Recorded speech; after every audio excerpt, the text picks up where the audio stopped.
আসসালামু আলাইকুম গাইস, সবাই কেমন আছেন? ভালো আছেন? আমিও ভালো আছি। গাইস দেখেন সৌদি আরবের বাড়িঘর কিভাবে করে, বাইরে কোনো ডিজাইন নেই কিন্তু ডিজাইন সব ভিতরে। আর আমাদের বাংলাদেশের ডিজাইন সব বাহিরের, ভিতরে কোনো ডিজাইন থাকে না। এই যে দেখেন মসজিদ দেখা যাইতেছে, মসজিদ তো সেম, বাহিরে কোনো ডিজাইন নেই, ভিতরে ডিজাইন। মাদ্রাসার ভিতরে সেম।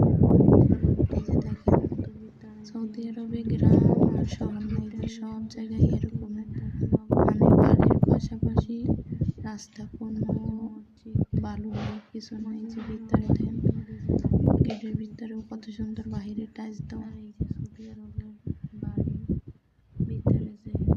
এই বাড়িগুলো সম্পূর্ণ সরকার থেকে তৈরি করে, সরকারি বানাইয়ে পরে সরকারি ডাক হিসাবে বিক্রি করে। তারপরে এই যে ওয়ালের উপরে আবার টিন দিয়ে, এই দেশে নিজস্বভাবে কোনো বাড়ি করতে পারে না সরকার স্যার।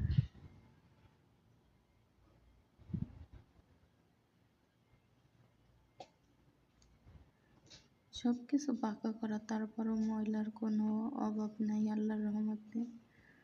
বাতাস হইলে ভালো আর ভালো।